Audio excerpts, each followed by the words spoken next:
ආයුබෝවන් දුවේ පුතේ අපි අද normalization කියන්නේ ප්‍රමතකරණය පාඩමේ දෙවෙනි කොටස කතා කරන්නයි හදන්නේ. අපි මුලින්ම බලමු මෙන්න මේ ප්‍රශ්නය. කියවමු බලන්න. ක්‍රීඩකයන් ජයග්‍රහණය කරන ලද ක්‍රීඩා සහ පදක්කම් පිළිබඳව විස්තර පහත විනය වගුවෙහි ඇතුළත් වේ. එක් එක් පදක්කම් වර්ගය සඳහා නිශ්චිත ත්‍යාග මුදලක් ඇත. රන් පදක්කමක් සඳහා රුපියල් 20000ක්ද, රිදී පදක්කමක් සඳහා රුපියල් 10000ක්ද, ලෝකඩ පදක්කමක් සඳහා රුපියල් 5000ක්ද ලැබේ. ඊටාම වැදගත් වාක්‍යයක් ඊළඟට අපිට කියනවා විනය වගුවේ ප්‍රාථමිකය තුර NIC සහ match ID ලෙස සලකන්න කියලා අපිට කියනවා.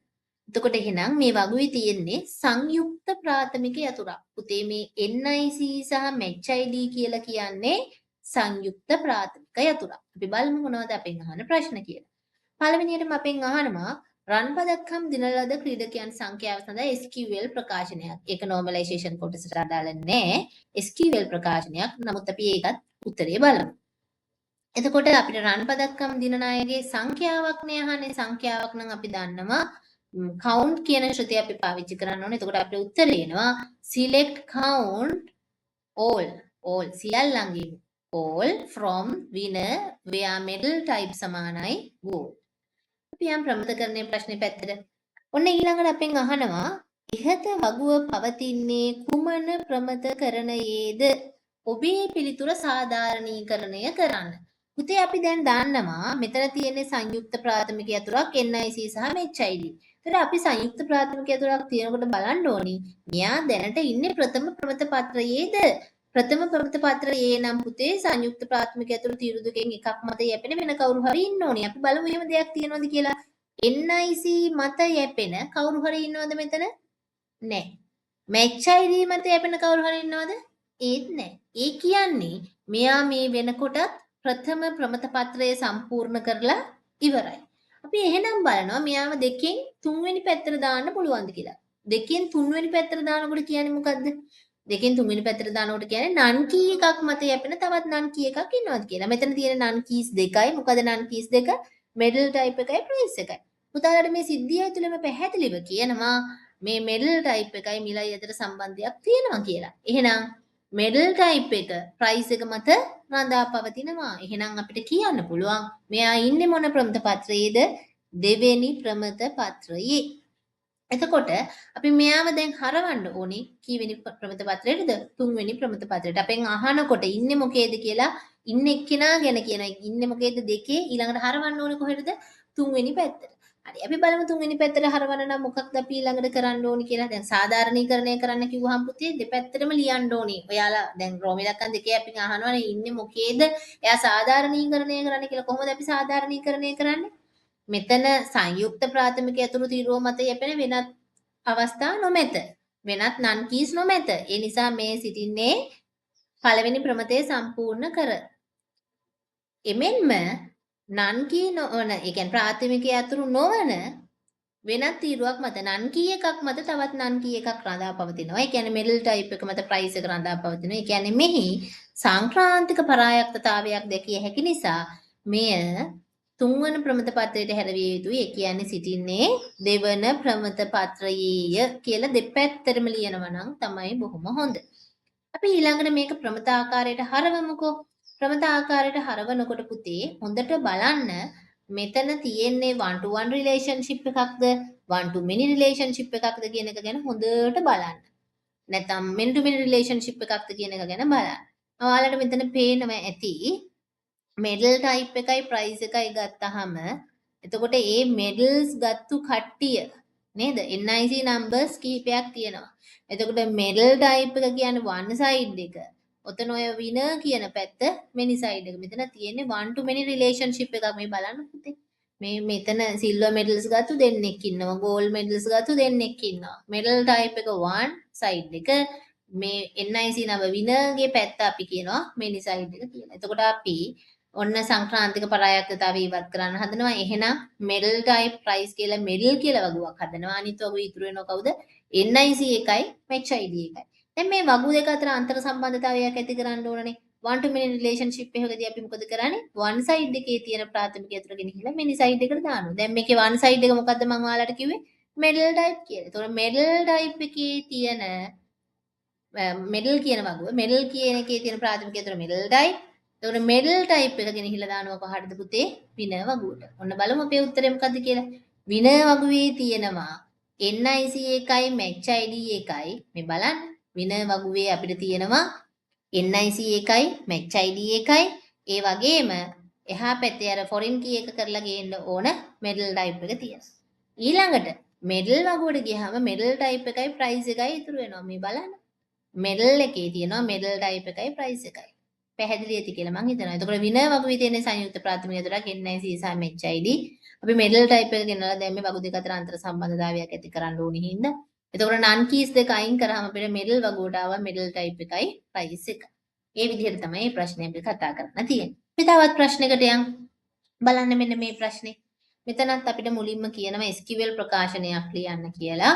ඊළඟට තමයි ප්‍රමතකරණය අහන්නේ. අපි SQL ප්‍රකාශනය මුලින්ම බලමු.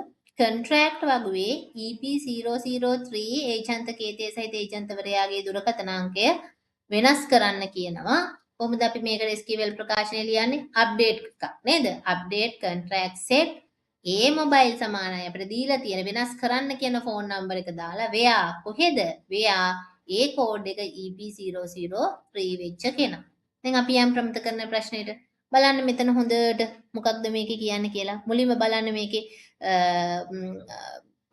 බහු වටිනාකම් තියෙනවද? නෑ. එතනදී අපිට පුළුවන් ඉස්සරහට යන්න. ඒ කියන්නේ මෙයා ශූන්‍ය ප්‍රමතයෙන් ඉදිරියට ගිහිල්ලා. ඊළඟට අපි බලනවා පුතේ මේකේ අපිට පැහැදිලිවම මෙතන කියනවා කොන්ට්‍රැක්ට් වගුවේ ප්‍රාථමික යතුර CNO කියනකොට ඒ කියන්නේ සංයුක්ත ප්‍රාථමික යතුරුත් මේක ඇතුලේ නෑ.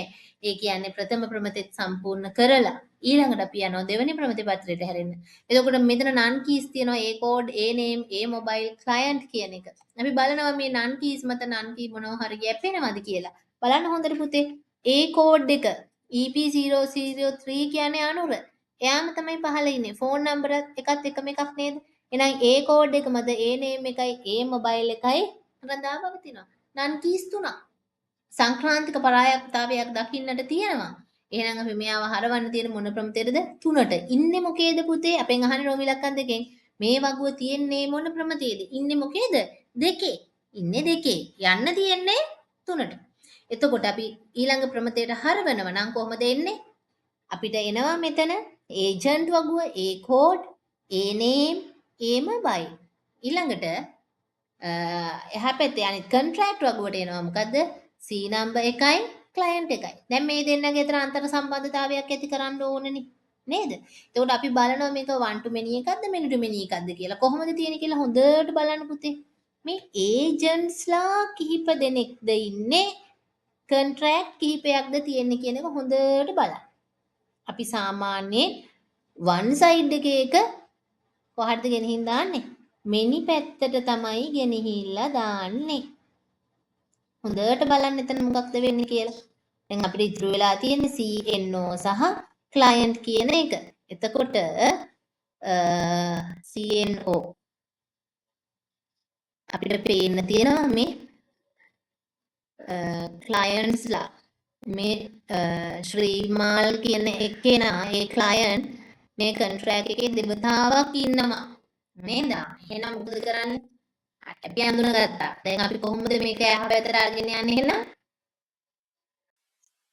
ඒ කියන්නේ පුතේ එක ඒජන්ට් කෙනෙක්ට කොන්ට්‍රැක්ට්ස් කිහිපයක් ගන්න පුළුවන් නේද? එක ඒජන්ට් කෙනෙක්ට කොන්ට්‍රැක්ට්ස් කිහිපයක් ගන්න පුළුවන් කියන එකනේ මේකේ කියවෙන්නේ. එතකොට ඒජන්ට් කියන්නේ one side එක, කොන්ට්‍රැක්ට් කියන්නේ many side එකට. එහෙනම් ඒජන්ට් පැත්තේ තිබිච්ච ප්‍රයිමරි කී එක තමයි කොන්ට්‍රැක්ට් පැත්තට යන්නේ. නැවතත් මේක තේරුම් ගන්න මේ මොකක්ද උනේ? නන් කීස් 4ක් තිබුණා. ඒ කෝඩ්, ඒ නේම්, ඒ මොබයිල් ක්ලයන්ට් කියලා. එතනින් ඒ කෝඩ් එක මත ඒ නේම් එකයි ඒ මොබයිල් එකයි රඳා පවතිනවා. එහෙනම් සංක්‍රාන්තික පරායක්තාවයක් තියෙනවා. සංක්‍රාන්තික පරායක්තාවයේ තියෙන හින්දා අපි මේක ඉවත් කරන්න හදනවා. ඒ ඉවත් කරන්න හදනකොට ඒජන්ට් කියලා වගුවක් එනවා මොනවද? ඒ කෝඩ්, ඒ නේම්, ඒ මොබයිල් කියලා. කොන්ට්‍රැක්ට් කියලා ඊළඟ වගේ වගුව එනවා CNO සහ ක්ලයන්ට් කියලා.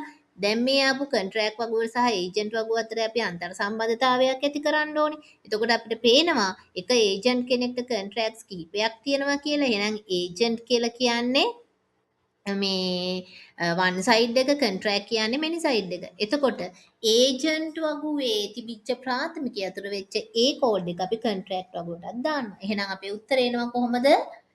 කන්ට්‍රැක්ට් එකට CNO A code client agent එකට එනවා A code A name A mobile. පුතේ එතකොට මෙතන A කෝඩ් එක යටින් ඉරක් ඇඳෙන්න ඕනේ. මොකද එයා තමයි අපේ ප්‍රයිමරි කී එක ඒජන්ට් වගුවේ. මෙතන නම් CNO සහ A කෝඩ් කියන දෙකම එනවා. හරි. ඊළඟ ප්‍රශ්නෙට යමු. බලන්න මේ ප්‍රශ්නේ assign project වගුව.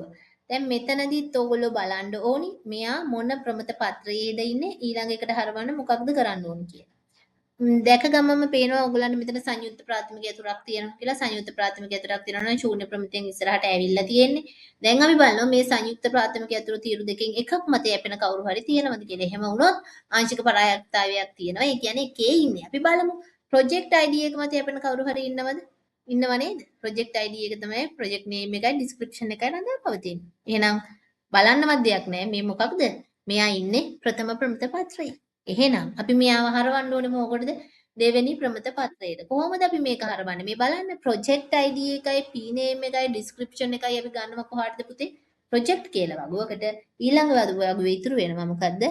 employee ID එක. මේ දෙක අතර අන්තර් සම්බන්ධතාවයක් ඇති කරන්න ඕනේනේ. ඔයගලන්ට පේනවනේ project කියන්නේ one side එක employee කියන්නේ many side එක. එක project එකක employeesලා ගොඩ දෙනෙක් ඉන්නවා. මේ බලන්න P04 කියන project එකේ employeesලා දෙන්නෙක් ඉන්නවා. P09 කියන එකේ employeesලා දෙන්නෙක් ඉන්නවා. එතකොට ඔයාලට තේරෙන්න ඕනේ project one side එකේ employee කියන්නේ many side එක. එතකොට ඔයාලට employee project ID එක කියන්නේ one side එකේ තිබිච්ච primary key එක අරගෙන ගිහලා අර employee පැත්තට දානවා. එතකොට කොහොමද එන්නේ එහෙනම් ඒකේ මේ බලන්න project වගුවේ එනවා project ID, project name සහ description කියන එක ඒකේ underline වෙන්න ඕනි පුතේ. project ID කියන එක අනිත් එක එනවා assign project වගේ employee ID විතරයි දැන් ඉතුරු වෙලා තිබුණේ. වගු දෙක අතර අන්තර් සම්බන්ධතාවයක් ඇති කරන්න ඕනින් ඉඳන් අපි project ID එකත් ඒක ඇතුළටම ගෙනල්ලා දානවා. ඒකට එතන ඉන්නේ සංයුක්ත ප්‍රාථමික අතුරක්. ඒ නිසා අපි මේ දෙන්නටම යටින් ඉරක් ගන්නවා. මේ විදිහට තමයි පුතේ උසස් පෙළ පසුගිය විභාග ප්‍රශ්න පත්‍ර කිහිපයක අපි පිළිතුරු සාකච්ඡා කළේ ඉදිරි ප්‍රශ්නවලත් දාලා මේවා පැහැදිලි කරගන්න.